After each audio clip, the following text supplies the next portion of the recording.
Trading Podcast numéro 74. J'espère que tout le monde pète la forme aujourd'hui et que tout le monde a passé un excellent week-end. On se retrouve lundi matin comme d'habitude pour un nouveau podcast qui va nous permettre de booster notre mental afin de pouvoir bien démarrer la semaine et atteindre nos objectifs. En l'occurrence, dans notre activité professionnelle et dans le trading.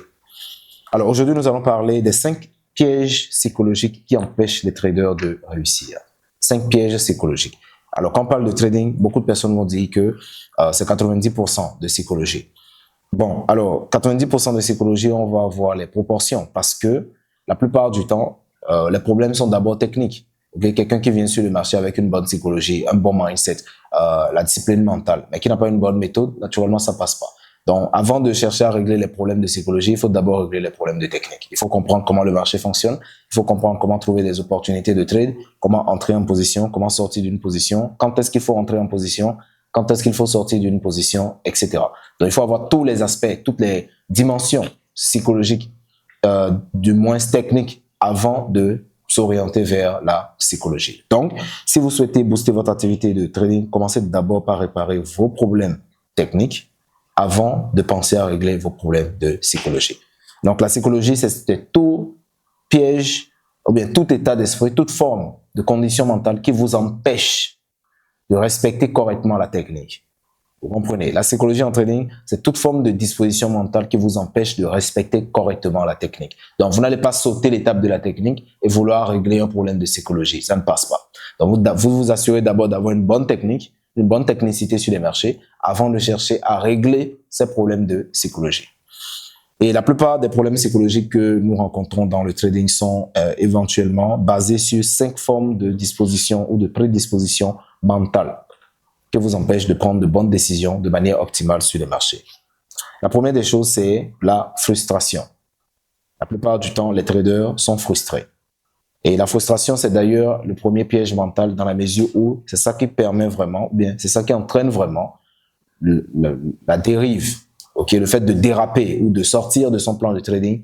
On sort souvent parce qu'on est frustré. Dernièrement, un de mes étudiants, comme d'habitude, me disait qu'il a pris un mouvement, okay, et qu'il est sorti trop tôt. Il a vu le mouvement continuer après. Donc, il prend le mouvement, il encaisse ses gains et après le mouvement continue et là, ça lui a fait mal. Je lui ai dit, pourquoi ça t'a fait mal?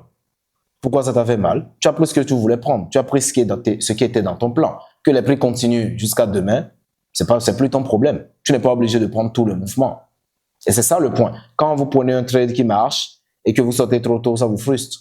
Et cette fois-ci, vous vous dites, bon, désormais, je vais laisser mes trades plus longtemps. Vous laissez le trade longtemps, le marché se retourne contre vous, ça vous frustre. Vous dites, ah, ok, désormais, je vais essayer de sortir encore plus tôt. Vous sortez maintenant beaucoup trop tôt, le marché continue, ça vous frustre davantage. Vous voyez un trade, vous dites, ah, ce trade peut très bien marcher. Vous ne le prenez pas.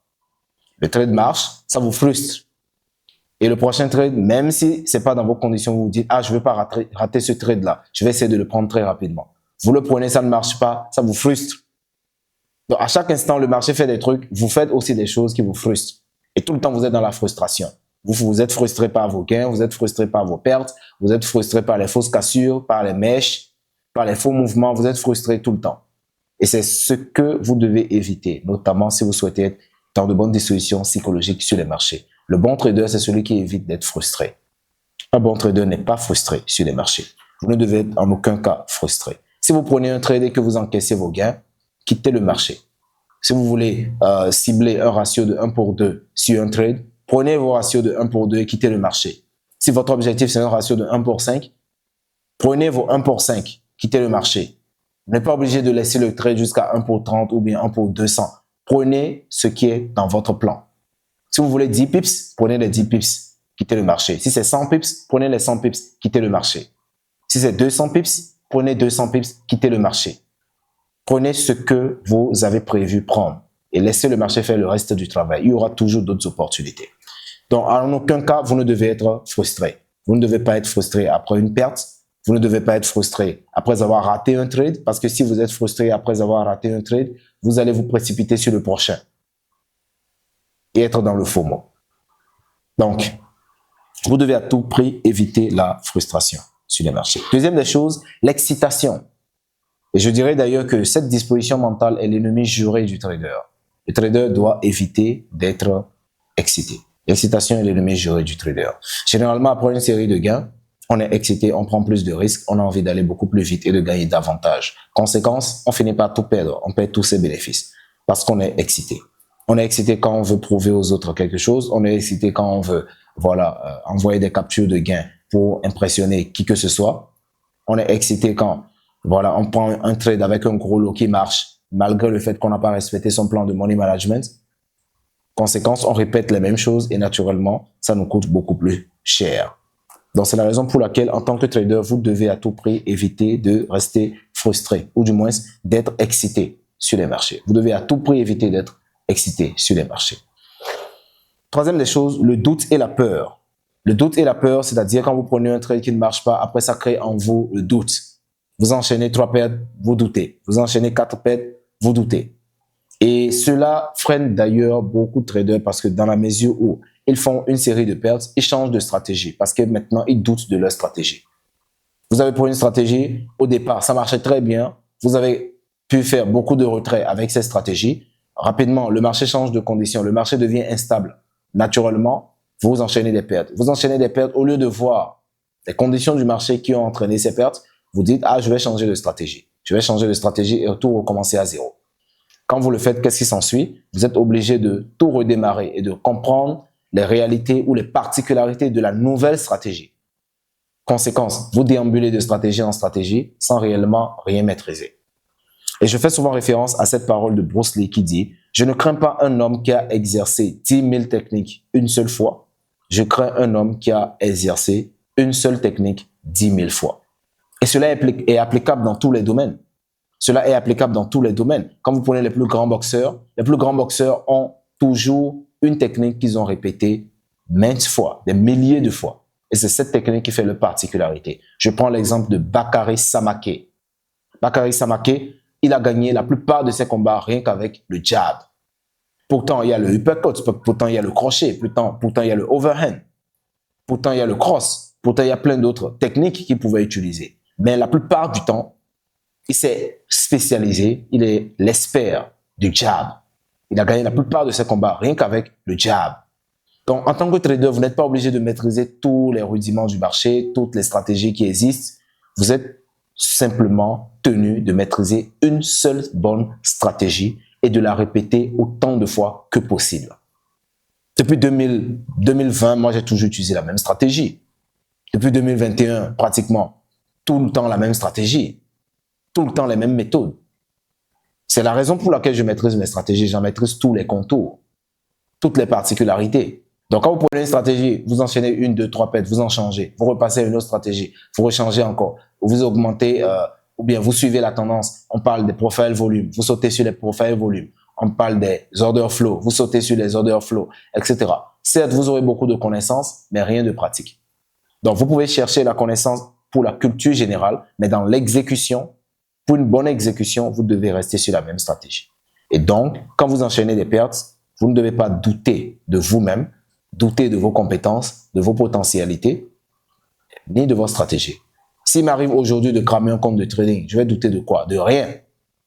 De rien. Je ne douterai de rien. Je ne douterai pas de ma stratégie, je ne douterai pas de mon plan, je ne douterai pas de ma façon de faire, parce que c'est avec ces mêmes méthodes que j'ai eu à gagner beaucoup d'argent précédemment.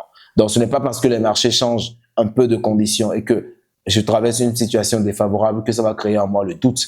Il y a certains même qui vont jusqu'à dire, est-ce que le trading, ça marche vraiment?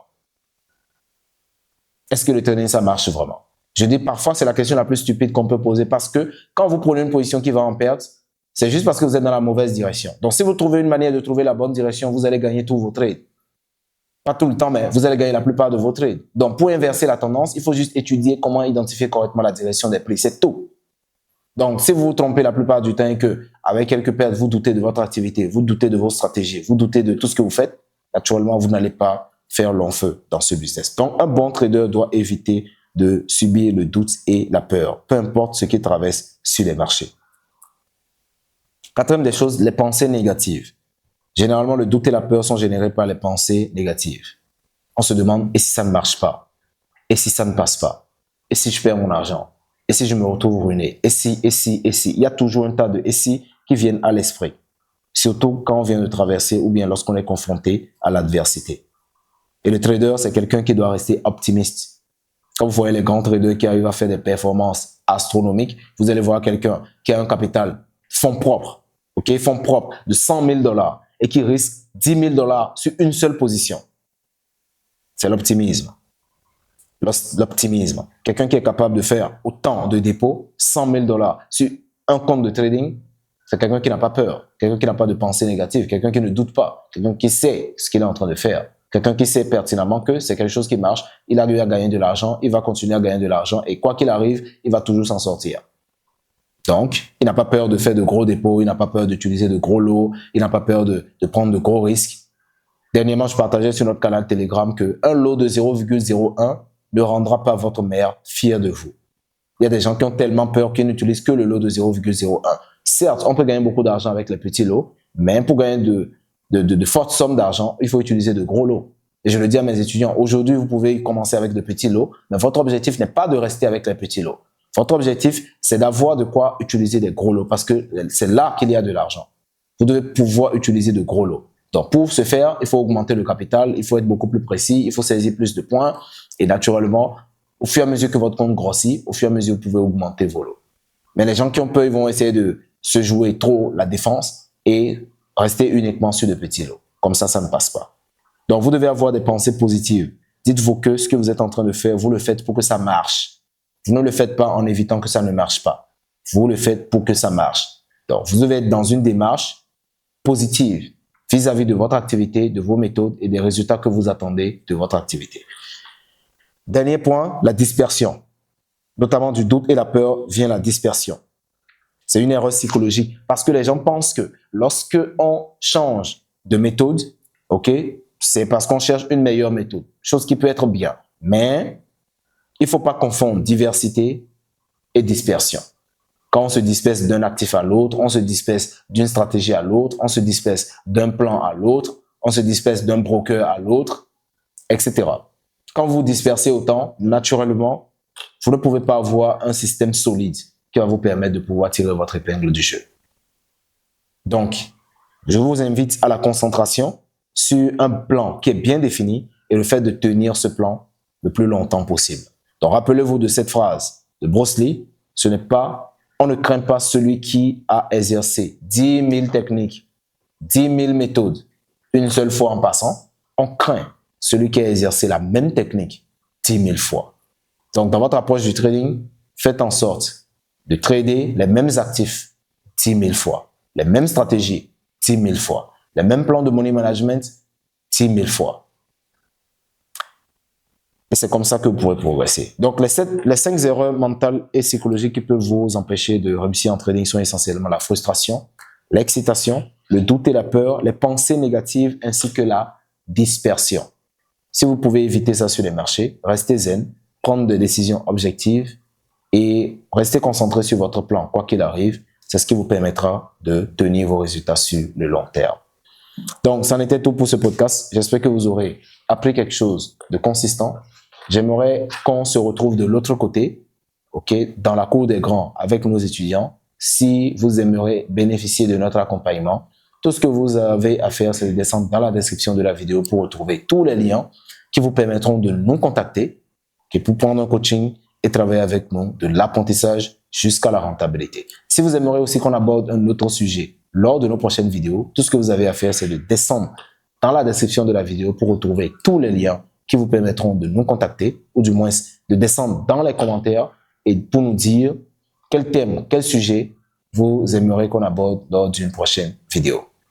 Donc, on se donne rendez-vous lundi prochain pour un nouveau podcast. En attendant, soyez productifs, soyez positifs, soyez optimistes dans tout ce que vous faites et surtout, boostez votre business.